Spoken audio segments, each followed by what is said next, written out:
தமிழகம் எங்கும் max gold cash for your gold. Max gold நீங்க தங்க மட்டும் இல்லைங்க, பிளாட்டினம், டைமண்ட், சில்வர், ரூபினி எதை வேணாலும் விற்கலாம். உங்களுக்கான பணம் ரொக்கமா கையிலயோ இல்லைன்னா பேங்க் அக்கௌண்ட்லயோ உடனடியாக செலுத்திடுவாங்க. மார்க்கெட் மதிப்பை விட 100 ரூபாய் ஒரு கிராமுக்கு உங்களுக்கு கூடுதலாக கிடைக்கும். தமிழ்நாடு முழுக்க டோர் ஸ்டெப் சர்வீஸும் இவங்க ப்ரொவைட் பண்றாங்க. உங்களுக்கு கோல்ட விற்கணும்னு அதுக்கு ஒரே ஒரு பெஸ்ட் பிளேஸ் மேக்ஸ் கோல்டு தான். கால் 04445454545.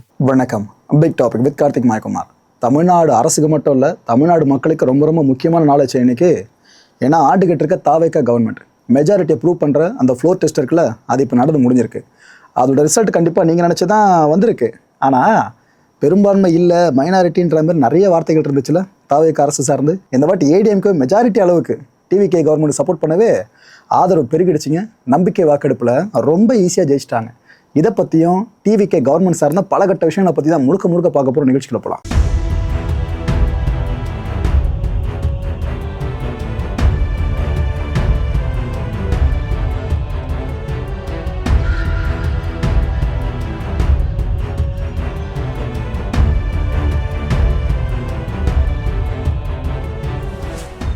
முதல்ல சினிமா சார்ந்து ஆரம்பிச்சிடலாமே. அங்கேருந்து வந்திருக்காருல முதலமைச்சர், அதனால் அங்கேருந்து ஆரம்பிச்சிடும். கருப்பு படம் ரிலீஸ் ஆகுதுல்ல, இந்த படம் ரிலீஸ் ஆகிறத முன்னிட்டு அந்த படக்குழு சிறப்பு காட்சிக்காக கோரிக்கை விடுப்பாங்க பார்த்தீங்களா, அந்த கோரிக்கைக்கு தமிழக அரசு செவிசாச்சிருக்கு. ரிலீஸ் ஆகிறது சூர்யா அவர்கள் படம். முடிவெடுக்கிற இடத்துல யார் இருக்கா? இப்போ விஜய் அவர்கள், முதலமைச்சர் விஜய் அவர்கள் 2 நாட்கள் வரைக்கும் சிறப்பு காட்சிகளை ஓட்டிக்கிறதுக்கு அனுமதி வழங்கப்பட்டுருச்சுங்க கவர்மெண்ட் சைட்லேருந்து. இதன்படி பார்த்தீங்கன்னா படம் ரிலீஸ் ஆகிற வர 14ஆம் தேதி இருக்குல்ல, அன்னைக்கு காலையில் 9 மணிக்கு ஆரம்பிச்சு நைட்டு 2 மணி வரைக்கும் அவங்க ஷோஸை ஓட்டிக்கலாம். 5 ஷோஸ் வரைக்கும் அனுமதி. இது அடுத்த நாள் கண்டினியூ ஆகுது 15ஆம் தேதியும். ஸோ இப்பேற்பட்ட அறிவிப்பை இப்போ தமிழ்நாடு அரசு வெளியிட்டிருக்காங்க. ஸோ சினிமா துறையினர் சார்ந்து இதுக்கப்புறம் நல்ல முடிவுகளை தமிழ்நாடு அரசு எடுக்கின்ற நம்பிக்கை இருக்குல்ல, அதுக்கு ஒரு பெரிய துளிர் விடுற முயற்சியாக தான் இதை பார்க்க முடியுது. அடுத்து ஆர்ஜே பாலாஜி அவர்கள் இந்த கருப்பு படத்தோட ப்ரொமோஷனல் ஈவெண்ட் ஒன்று கேரளா நடந்துச்சு. அங்கே போய் என்ன சொல்லிட்டாப்புல, எங்களுக்கு நல்ல சிஎம் கிடைச்சிட்டாரு, உங்களுக்கும் சீக்கிரமே நல்ல சிஎம் கிடைப்பாரு அப்படின்னு சொல்லிட்டு வந்துட்டார். அவர் சொன்னதில் எந்த உள்ளர்த்தமும் கிடையாது. ஆனால் சொல்லியிருக்க விஷயம் இருக்குல்ல, அதை சார்ந்து பல பேர் இங்கே பேச ஆரம்பிச்சிட்டாங்க. அவர் நல்ல சிஎம்னா அப்போ இது வரைக்கும் இருந்தவங்க நல்ல சிஎம் இல்லையா, என்ன சொல்ல வரீங்க பாலாஜின்ட்டு அப்படி கோர்த்து விட்டாங்க. அந்த மனுஷன் ஒரு சொல்ல போயிட்டு அது இப்போ வேற மாதிரி ஆகியிருக்கு. அவர் சொல்லியிருக்க ஒரு விஷயத்தில் உண்மைத்தன்மை இருக்கு, அதையும் சொல்லிடுறேன். உங்களுக்கும் நல்ல சிஎம் கிடைப்பாருன்னு கேரள மக்கள் சார்ந்து சொன்னார்ல பாலாஜி, அது காரணம் அங்கே காங்கிரஸ் ஆட்சி அமைச்சிருக்கு. ஆனால் சிஎம் தேர்வு பண்ணதில் இன்னும் இழுபறி பெருசாக போயிட்டுருக்கு. இதை மனசு வச்சு தான் அவர் இதை சொன்னாரே தவிர மற்றபடி இதுக்கு முந்தைய தமிழ்நாடு சிஎம்ஸ் யாரையும் அவமதிக்கிற மாதிரிலாம் அவர் பேசல. இதை இங்கே தெளிவாக சொல்லிடுறேன். ஏஆர் முருகதாஸ் இவர் எடுத்த சர்க்கார் படம், அதை இப்போ கண்ணு முன்னாடி பார்த்துட்டு இருக்க மாதிரி இருக்குல்ல. ஓகே, ஏஆர் முருகதாஸ் அவர்கள் இப்போ ஒரு படத்தோட ஈவெண்ட்டுக்கு போயிருந்தாருங்க. அந்த ஈவெண்ட்டில் சில விஷயங்களை பேசியிருந்தாப்புல, அது இப்போ பயங்கர ட்ரெண்டிங்கு. என்ன சொல்லியிருந்தாருன்னா, சர்க்கார் படம் ரிலீஸ் ஆன டைமில் அந்த படத்தோட போஸ்டர் இருக்குல்ல, இதை பல பேரும் கிழிச்சு போட்டாங்க பயங்கரமாக.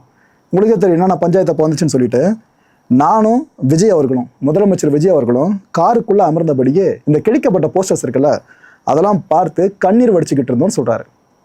தான் மட்டும் இல்லை, முதலமைச்சர் விஜய் அவர்களும் அந்த நேரத்தில் எந்த அளவுக்கு எமோஷ்னலாக ஒரு மாதிரி டவுனாக இருந்ததா அவர் இங்கே பதிவு பண்ணியிருக்காரு.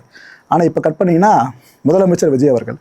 ஸோ இப்படி நெருக்கடியான காலகட்டத்தில் என் கூட இருந்தார் விஜய் அவர்கள் அப்படின்ட்டு அவர் இப்போ அந்த எல்லா ஃப்ளாஷ்பேக்கை ரீகால் பண்ணியிருக்காரு.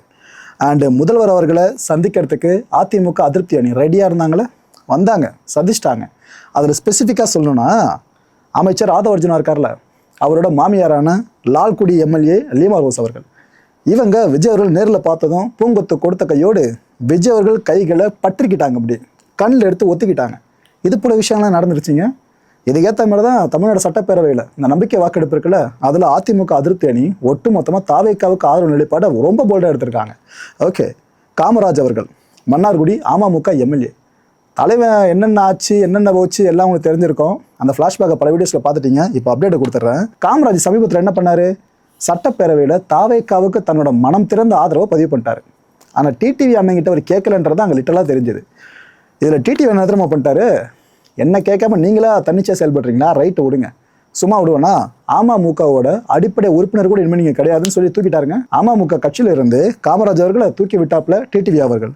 அப்படின்னா டிடிவி அவர்கள் அந்த டைமில் சொன்னார்ல, ஏங்க சைன் போர்டுதான் என்ன உண்மை நினைக்கிறீங்களா, ஏஐ வீடியோ வந்து என்ன பண்ணுவீங்க அப்படின்னு கேட்டார். அப்போ அந்த ஏஐன்னு சொல்லப்பட்டது மற்ற விஷயங்கள் எல்லாம் உண்மையாங்க இப்போது அது சார்ந்த பெரிய கேள்வி எழுப்பி விட்டாங்களே இந்த மூவால். ஸோ ஒன்று தெளிவாக தெரியுது, தாவேக்காவுக்கு அபிமானம் தெரிவிக்கிறோன்றதுல இந்த ஆளுநர் பஞ்சாயத்து நடந்துருச்சு பாருங்க, அப்போவே காமராஜர்கள் தெளிவாக இருந்திருக்காங்க. தாவேக்கா பக்கம் நம்ம ஆதரவு தெரிவிச்சிருவோன்னு. அது சார்ந்த வீடியோ வெளியாச்சுல, அது உண்மையான வீடியோன்ற மாதிரி இப்போ பல பேர் பேச ஆரம்பிச்சிட்டாங்க. ஏன்னா இவ்வளோ பெரிய விஷயம் நடக்குது. ஆனால் டிடிவி அண்ணனுக்கு இதில் துளிய உடன்பாடு இல்லைன்றதான் இங்கே திட்டவட்டமாக தெரியுது. இதுக்கப்புறம் அவர் அடிப்படை உறுப்பினர் பலன் தூக்கியாச்சா, அந்த போஸ்ட்டுக்கு அடுத்தவங்களை அப்பாயின் பண்ணல, அந்த அப்பாயின் பண்ணுற ப்ராசஸும் முடிஞ்சிருச்சுங்க அமமுகவில். விஜய் அவர்கள் அழைச்சார்னா தாவேக்கால இணைஞ்சு பணியாற்ற நான் ரெடியாக இருக்குன்னு காமராஜ் அவர்கள் இப்போ ஓப்பனாக சொல்லி வச்சிருக்காப்புல. ஒரே ஒரு அரசியல்வாதி மனநிலை எந்த அளவுக்கு மாற்றத்திற்கு உட்பட்டதாக இருக்குல்ல, ஒருத்தருக்கு மட்டும் நினைக்காதீங்க, எல்லா அரசியல்வாதிகள் மனநிலையும் ஒவ்வொரு முறை மாற்றத்துக்கு உட்பட்டது தான். கண்டிஷன் சப்ளை நீங்கள் போட்டுக்கிட்டே ஆகணும். அடுத்த ஒரு முக்கியமான விஷயம், ஒரு ஜோதிடர் அப்பாயிண்ட் பண்ணார் விஜய் அவர்கள். ஆராதனை பண்ணிட்டு இருக்கார்ல, விஜய் சாரோட பர்சனல் ஆஸ்ட்ராலஜர். அது மட்டும் இல்லை, தாவேக்கால செய்தி தொடர்பாளராகவும் இருந்தாப்புல. இவரை முதலமைச்சரோட அரசியல் உதவியாளராக இப்போ அப்பாயிண்ட் பண்ணியிருந்தாங்க தமிழ்நாடு அரசு. இந்த விஷயம் கொழுந்து விட்டு எரிய ஆரம்பிச்சிருச்சு. குறிப்பிட்டு சொல்லணும்னா சிபிஎம் இருக்காங்களே, அவங்க என்ன சொல்லிட்டாங்க, அறிவியல் கண்ணோட்டத்தை வளர்க்க வேண்டியது தான் அரசோட கடமை. அதை விட்டு ராதன் அவர்களுக்கு அரசு பண்ணி கொடுத்துருக்கீங்களே, இது ஏற்புடையதே கிடையாதுங்க. இதெல்லாம் எப்படிங்க நீங்கள் செய்யலாம்? ஒரு ஜோசியக்காரை போயிட்டு அரசு பண்ணின்ற மாதிரி அவங்க பேச ஆரம்பிச்சிட்டாங்க. இவங்க நமக்கு தோன்ற சில விஷயம் என்னென்னா, அரசு பொறுப்பு இல்லாமல் ஒரு உதவியாளராக இவரை வச்சுக்கலாம். அதில் எந்த மாற்று கருத்தும் இல்லை. சிஎம் அவர்கள் சார்ந்தே சொல்கிற விஷயம் தான் அது. ஏன்னா தாவேக்கா தனிப்பெருங்கட்சி ஆட்சியை பிடிக்கல, எலெக்ஷன் ரிசல்ட்டில் தனிப்பெருங்கட்சியாக இருந்தாங்க. ஆனால் மெஜாரிட்டி சார்ந்து பார்த்தீங்கன்னா திமுக கூட்டணி கட்சிகள் ஆதரவோடு தான் ஆட்சியில் இருக்காங்க. அதனால் இந்த விஷயத்தை நான் சொல்கிறேன், சிஎம் அவர்கள் இவரை பர்சனலாக அசிஸ்டன்ட் சார்ந்து வச்சுக்கலாம், ஜோதிடம் சார்ந்த விஷயங்களை கேட்டுக்கலாம். ஆனால் அரசு பண்ணின்னு சொல்லி கொடுத்தாங்களே, அதுதான் பல பேரை இங்கே ட்ரிகர் பண்ணி விட்டுருச்சு. சரி ப்ரோ, சிஎம்மோட தன்னிச்சை முடிவு அவர் எதிரும் எடுக்கலாமே, இது எதுக்கு இவ்வளோ பெருசாக பார்க்கணும்னு கேட்டிங்கன்னா, எனக்கு அதில் ஒரே ஒரு விஷயம் தாங்க, ஆட்சி நடத்துறது சம்மந்தமாக ஜோதிடர்கிட்ட ஆலோசனை பெறதில் எனக்கு துளியும் உடன்பாடு கிடையாது. அதெல்லாம் நான் தெளிவாக இருக்கேன். ஆனால் அரசு பணியில் அப்பாயிண்ட் பண்ணாமல் நீங்கள் அவர்கிட்ட என்ன ஆலோசனை பெற்றாலும் வெளியே யாருக்கும் தெரிய போகிறதில்ல. அந்த விஷயத்த பண்ணியிருக்கலாம். ஆனால் எதுக்காக முதலமைச்சர் அவர்கள் இந்த முடிவை எடுத்தாங்கன்னு தெரியல. ஆக்சுவலாக இதுதான் பல பேர் ட்ரிகர் பண்ணி விட்டுருக்கு. என்னங்க இது போலாம் பண்ணுறீங்க அதுன்னு சொல்லிட்டு. ஏன்னா சட்டப்பேரவர்கள் பெருசாக வச்சிருக்கு இந்த விஷயம். அதை பற்றி நான் அடுத்த வீடியோவில் சொல்கிறேன். தமிழ்நாடு முற்போக்கு எழுத்தாளர் கலைஞர்கள் சங்கம் இவங்க என்ன சொல்கிறாங்க, இப்போது கடந்த அரசு மூட நம்பிக்கையை ஒழிக்க சட்டம் ஏற்றலை அப்படின்றாங்க. ஏன் ஏற்றலை? இந்த கேள்வி தான் பல பேர் கேட்டுக்கிட்டு இருக்கோம். சரி, ஓகே. ஆனால் உயர் பொறுப்பில் அவங்கள நேரடியாக போன கவர்மெண்ட் நியமிக்கவே இல்லை. இதை நான் முதல்ல சொன்னேன். நீங்கள் மற்றபடி தெரியாமல் பண்ணுறது வேறு, தெரிஞ்சு பண்ணுறது வேறுன்னு. முதல்வரோட தனிப்பட்ட விருப்பு வெறுப்பு இருக்குல்ல, இது அரசு நிலைப்பாட்டில் வெளிப்படக்கூடாதுன்னு சொல்கிறாங்க. இவ்வளோ விஷயங்கள் சொல்கிறாங்கல்ல, இது சார்ந்து எல்லா கவர்மெண்ட்லையும் இந்த கேள்வியை கேட்டிருக்காங்கன்னு கேட்டிங்கன்னா, அவங்க சொல்கிற விஷயம், ஏன்பா பர்சனலாக என்ன பண்ணணும் யார்ப்பா கேட்க போகிறா, அரசு பண்ணின்னு கொடுத்தாதான் இஷ்யூ, போன கவர்மெண்ட்டில் அதெல்லாம் நடக்கலை நீங்களாம் பார்த்தீங்கன்னா அப்படின்னு கேட்குறாங்க. இது ஒரு வேலிடான கேள்வி தான். ஆக்சுவலாக எனக்கு என்ன இங்கே இடிக்குதுன்னா, முற்போக்குன்ற பேரில் எல்லா விஷயங்களையும் முற்போக்காக பார்க்க ஆரம்பிச்சிட்டாங்க. நிலைமை எப்படி தெரியுமா போயிட்டுருக்கு, கடவுளை கும்பிட்டாலே முற்போக்குவாதி கிடையாது அப்படின்னு சொல்கிறவளோ மாற்றி விட்டாங்க. இதெல்லாம் இந்த ஜென்ரேஷன் ஃபுல்லாக ஏற்றுக்காதீங்க மக்களே. கடவுளை வணங்குறதோ வணங்காமல் இருக்கிறதோ, ஜோதிடத்தை நம்புறதோ நம்பாமல் இருக்கிறதோ உங்களோட கையில் இருக்க உங்களோட முடிவு தான். அதில் யாரை இன்ஃப்ளூயன்ஸ் பண்ண முடியாது.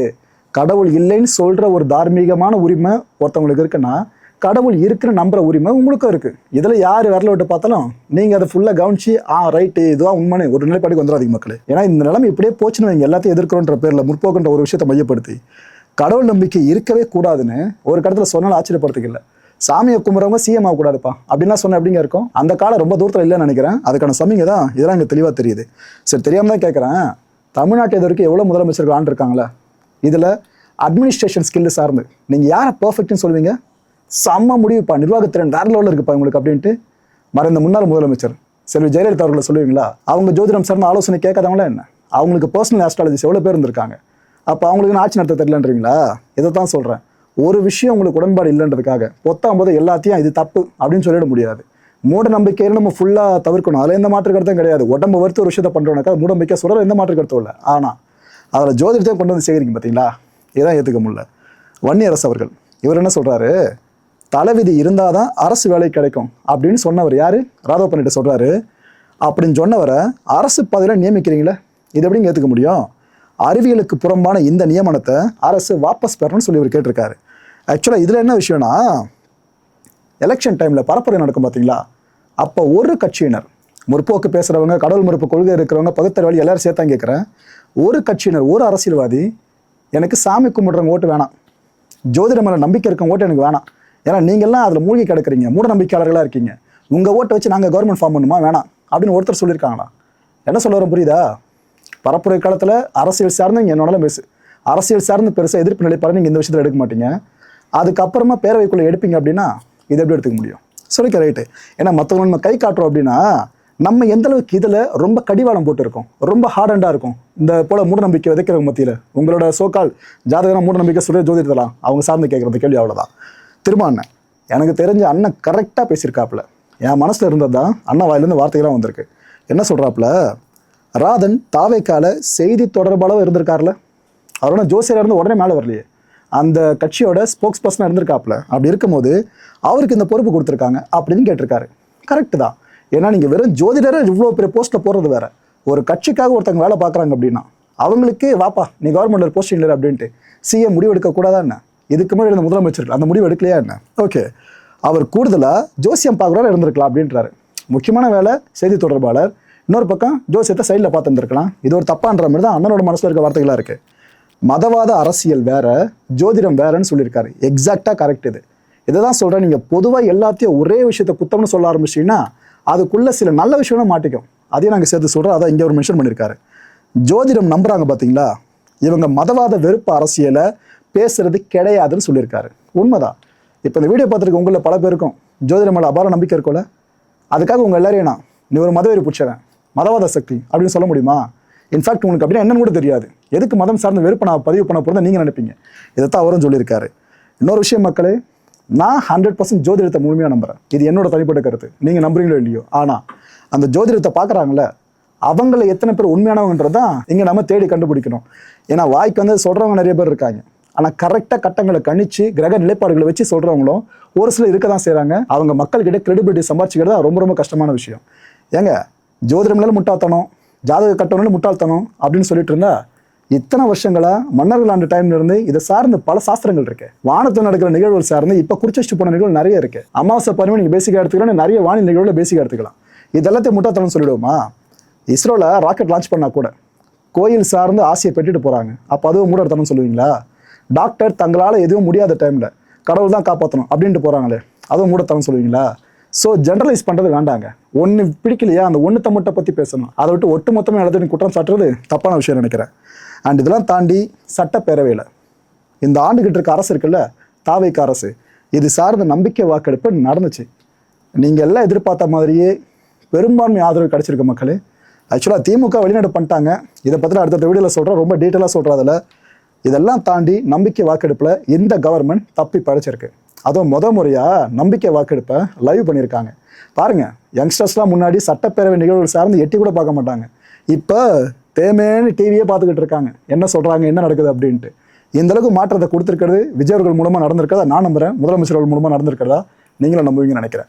அந்த வாக்கெடுப்பு ப்ரொசீஜர் இருக்குல்ல, அதில் வெற்றி தீர்மானிக்கப்பட்டுச்சுல, அதை ஃபுல்லாக பாருங்களேன். தமிழ்நாடு சட்டமன்ற பேரவை விதி 99 கீழ் ஒரு தீர்மானத்தை நிறைவேற்ற வாக்கெடுப்பிற்கான 2 நடைமுறைகளில் ஏதேனும் ஒரு முறையில் வாக்கெடுப்பு, அதாவது குரல் வாக்கெடுப்பு அல்லது எண்ணி கணிக்கும் வாக்கெடுப்பு முறையில் வாக்கெடுப்பு நடத்தப்பட வேண்டும் என விதிகளில் உள்ளது.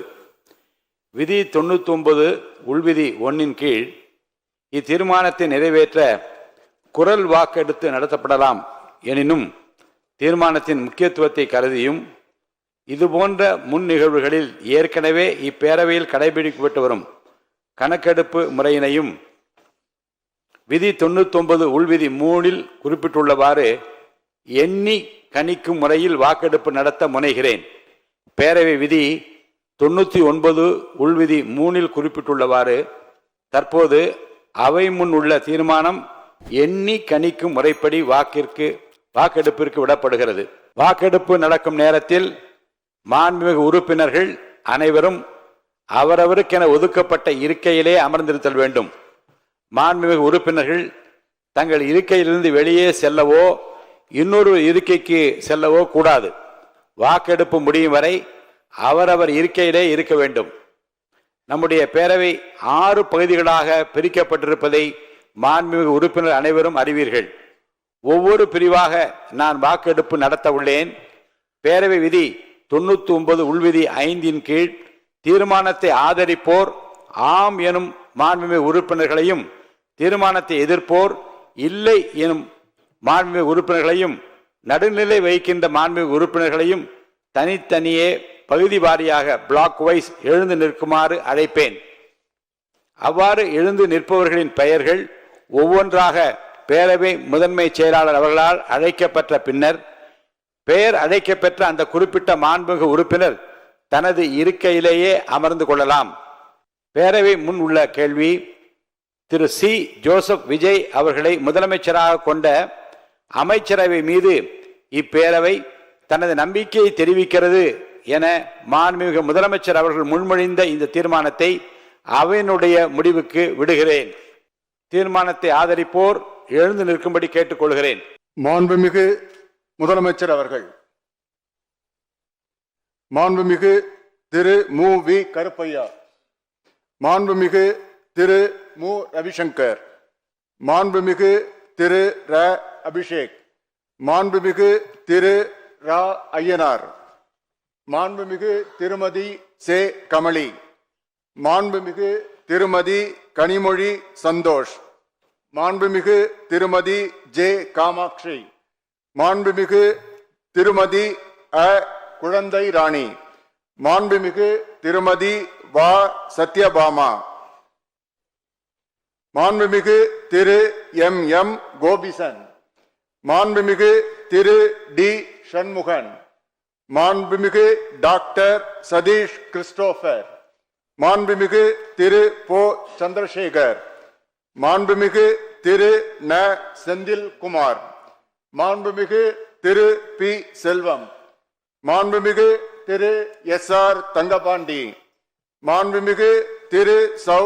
தியாகராஜன், மாண்புமிகு திரு ஜா. முனிரத்தினம், மாண்புமிகு திரு ப. முகுந்தன், மாண்புமிகு திரு ஆர். எஸ். முருகன், மாண்புமிகு திரு எஸ். ரமேஷ், மாண்புமிகு திரு மு. ம. வினோத் கண்ணன், மாண்புமிகு திரு ம. விஜய், மாண்புமிகு திரு ரா. விஜய் சரவணன், மாண்புமிகு திரு ஆ. விஜய் தமிழன் பார்த்திபன், மாண்புமிகு திரு எஸ். விஜயகுமார், மாண்புமிகு திரு ப. விஜயராஜ், மாண்புமிகு திரு பி. எல். ஏ. ஜெகநாத் மிஸ்ரா, மாண்புமிகு திரு கே. எஸ். ஸ்ரீகிரி பிரசாத். தீர்மானத்தை எதிர்ப்போர் எழுந்து நிற்கும்படி கேட்டுக்கொள்கிறேன். எவரும் இல்லை. தீர்மானத்தை எதிர்ப்போர் எவரும் இல்லை. தீர்மானத்திற்கு நடுநிலை வகிப்போர் எழுந்து நிற்கும்படி கேட்டுக்கொள்கிறேன். எவரும் இல்லை. எவரும் இல்லை. பகுதி 2, தீர்மானத்தை ஆதரிப்போர் எழுந்து நிற்கும்படி கேட்டுக்கொள்கிறேன். மாண்புமிகு திரு என். ஆனந்த், மாண்புமிகு திரு ஆதவ் அர்ஜுனா, மாண்புமிகு டாக்டர் கோ. க. அருண்ராஜ், மாண்புமிகு திரு கே. ஏ. செங்கோட்டையன், மாண்புமிகு திரு ப. வெங்கடரமணன், மாண்புமிகு திரு ரா. நிர்மல்குமார், மாண்புமிகு திரு ராஜ்மோகன், மாண்புமிகு டாக்டர் தி. அருண்குமார், மாண்புமிகு திரு ம. அருள் பிரகாசம், மாண்புமிகு திரு சி. அருள் விக்னேஷ், மாண்புமிகு திரு கா. க. ஆனந்த் மோகன், மாண்புமிகு திரு ராவி ரஞ்சித் குமார், மாண்புமிகு திரு து. இளங்கோவன், மாண்புமிகு டாக்டர் ந. இளையராஜா, மாண்புமிகு திருமதி ம. சத்யா, மாண்புமிகு திருமதி க. சிந்து, மாண்புமிகு திருமதி வி. பி. தமிழ்ச்செல்வி, மாண்புமிகு திருமதி தாகிரா, மாண்புமிகு திருமதி சி. விஜயலட்சுமி, மாண்புமிகு திருமதி கு. ஜெகதீஸ்வரி, மாண்புமிகு திருமதி மோ. ரா. பல்லவி, மாண்புமிகு திரு க. சபரி ஐங்கரன், மாண்புமிகு திரு ரா. சபரிநாதன், மாண்புமிகு திரு வே. சம்பத்குமார், மாண்புமிகு திரு த. சரத்குமார், மாண்புமிகு திரு ஈசிஆர் பி. சரவணன், மாண்புமிகு திரு கு. சரவணன், மாண்புமிகு திரு கி. சிவகுமார், மாண்புமிகு டாக்டர் நா. திருப்பதி, மாண்புமிகு திரு கா. சே. திலீப், மாண்புமிகு திரு ஏ. தென்றல்குமார், மாண்புமிகு திரு க. தென்னரசு, மாண்புமிகு திரு மே. ச. பழனிவேல், மாண்புமிகு திரு வி. எஸ். பாபு, மாண்புமிகு திரு எஸ். பாலமுருகன், மாண்புமிகு திரு ரா. ரமேஷ்குமார், மாண்புமிகு டாக்டர் எம். எஸ். ரவி, மாண்புமிகு திரு கே. ராம்குமார், மாண்புமிகு திரு வே. கி. ராம்குமார், மாண்புமிகு திரு ப. ராஜ்குமார், மாண்புமிகு டாக்டர் வே கே ராஜீவ், மாண்புமிகு திரு ரெட்டியார்பட்டி வே நாராயணன். தீர்மானத்தை எதிர்ப்போர் எழுந்து நிற்கும்படி கேட்டுக்கொள்கிறேன். எவரும் இல்லை. தீர்மானத்திற்கு நடுநிலை வைப்போர் எழுந்திருக்கும்படி கேட்டுக்கொள்கிறேன். எவரும் இல்லை. பகுதி 3, தீர்மானத்தை ஆதரிப்போர் எழுந்து நிற்கும்படி கேட்டுக்கொள்கிறேன். மாண்புமிகு டாக்டர் டி கே பிரபு, மாண்புமிகு செல்வி ச கீர்த்தனா, மாண்புமிகு திரு சே ராஜேஷ்குமார், மாண்புமிகு திரு ஆர் செல்லசுவாமி, மாண்புமிகு திரு வன்னியரசு, மாண்புமிகு இட்டி ராமச்சந்திரன், மாண்புமிகு திரு எஸ்எஸ்பி சையது ஃபாரூக் பாஷா, மாண்புமிகு திரு ரா கதிரவன், மாண்புமிகு டாக்டர் க கபில், மாண்புமிகு முனைவர் திருமதி தாரகை கட்பட், மாண்புமிகு திருமதி த லதா, மாண்புமிகு திரு லே இ ஜோதிமணி, மாண்புமிகு திரு க மாரிமுத்து, மாண்புமிகு திரு அமு ஷாஜகான், மாண்புமிகு திரு அ கல்லானை, மாண்புமிகு திரு சே கஜேந்திரன், மாண்புமிகு திரு பே விஸ்வநாதன், மாண்புமிகு திரு வ காந்திராஜ், மாண்புமிகு திரு கார்த்திக், மாண்புமிகு திரு சோ கார்த்திகேயன், மாண்புமிகு திரு என் எம் சுகுமார், மாண்புமிகு டாக்டர் எம் சுதாகர், மாண்புமிகு திரு ந சுப்பிரமணியன், மாண்புமிகு திரு சுனில் ஆனந்த், மாண்புமிகு திரு க பாலமுருகன், மாண்புமிகு திரு ஆர் பிரகாசம், மாண்புமிகு திரு ஒயன் ஜமால் முகமது யூனூஸ், மாண்புமிகு திரு பே மதன் ராஜா, மாண்புமிகு திரு பதருதீன், மாண்புமிகு முனைவர் நே மரிய வில்சன், மாண்புமிகு திரு ஜா முகமது பர்வேஷ், மாண்புமிகு திரு ரேவந்த் சரண், மாண்புமிகு திரு சோ லக்ஷ்மணன், மாண்புமிகு திரு த லோகேஷ் தமிழ்ச்செல்வன், மாண்புமிகு திரு க விக்னேஷ், மாண்புமிகு திரு மு விக்னேஷ், மாண்புமிகு திரு ர வினோத், மாண்புமிகு திரு க வி விஜய் தாமு, மாண்புமிகு திரு ம விஜய் பாலாஜி, மாண்புமிகு திரு மே லோ விஜய் பிரபு, மாண்புமிகு திரு விஜயகுமார் என்கிற நவல்பட்டு எஸ் விஜி, மாண்புமிகு திரு ஸ்ரீநாத், மாண்புமிகு திரு ம ஹரிஷ். தீர்மானத்தை எதிர்ப்போர் எழுந்திருக்கும்படி கேட்டுக்கொள்கிறேன். எவரும் இல்லை. தீர்மானத்திற்கு நடுநிலை வைப்போர் எழுந்திருக்கும்படி கேட்டுக்கொள்கிறேன். எவரும் இல்லை. பகுதி 4, தீர்மானத்தை ஆதரிப்போர் எழுந்து நிற்கும்படி கேட்டுக்கொள்கிறேன்.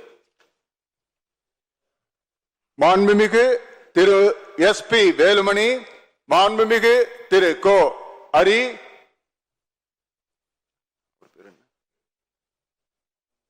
மாண்புமிகு திரு எஸ் காமராஜ், மாண்புமிகு டாக்டர் விஜயபாஸ்கர் சி, மாண்புமிகு திரு கே பி அன்பழகன், மாண்புமிகு முனைவர் இசக்கி சுப்பையா, மாண்புமிகு திரு ஆர் காமராஜ், மாண்புமிகு திருமதி ப உஷாராணி, மாண்புமிகு உஷாராணி இல்ல, மாண்புமிகு திருமதி பி சத்யபாமா, மாண்புமிகு திருமதி கே மரகதம் குமரவேல், மாண்புமிகு திருமதி லீமா ரோஸ் இல்ல அவங்கள, மாண்புமிகு திருமதி மரகதம் வெற்றிவேல், மாண்புமிகு திருமதி லீமா ரோஸ் மார்டின், அடுத்தது யாரு, சேகருக்கு முன்னாடி சுகுமார், மாண்புமிகு Thiru M S M Sukumar, மாண்புமிகு திரு எஸ் சேகர், மாண்புமிகு டாக்டர் திலீபன் ஜெய்சங்கர், மாண்புமிகு Thiru S N S N Nataraj, மாண்புமிகு திரு நத்தம் இரா விஸ்வநாதன்.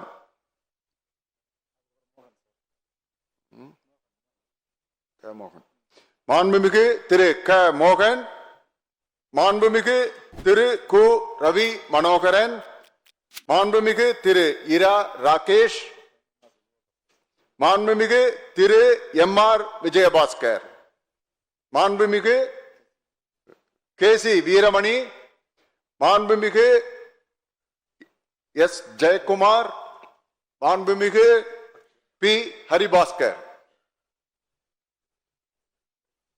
தீர்மானத்தை எதிர்ப்போர் எழுந்து நிற்கும்படி கேட்டுக்கொள்கிறேன்.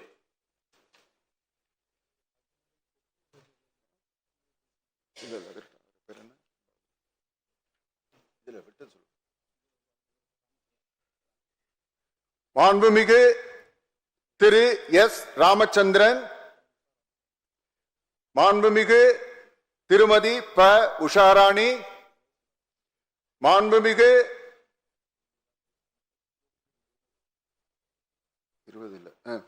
மாண்புமிகு திருமதி ல ஜெயசுதா லட்சுமிகாந்தன்,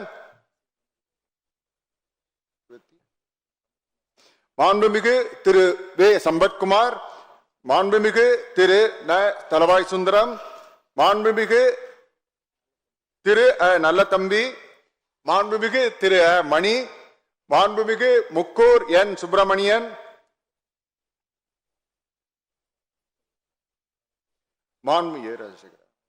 மாண்புமிகு திரு ஏ ராஜசேகர், மாண்புமிகு திரு சு ராஜேந்திரன், மாண்புமிகு திரு கோ வெங்கடாச்சலம், மாண்புமிகு திரு ச வெற்றிவேல், மாண்புமிகு திரு ச வேலழகன், மாண்புமிகு திரு ச வேலு, மாண்புமிகு திரு ஏ பி ஜெயசங்கரன். தீர்மானத்திற்கு நடுநிலை வைப்போர் எழுந்திருக்கும்படி கேட்டுக்கொள்கிறேன். மாண்புமிகு முனைவர் திருமதி சௌமியா அன்புமணி, மாண்புமிகு திரு எம் போஜராஜன், மாண்புமிகு திரு கணேஷ்குமார், மாண்புமிகு திரு ச சிவகுமார், மாண்புமிகு திரு க வைத்திலிங்கம்.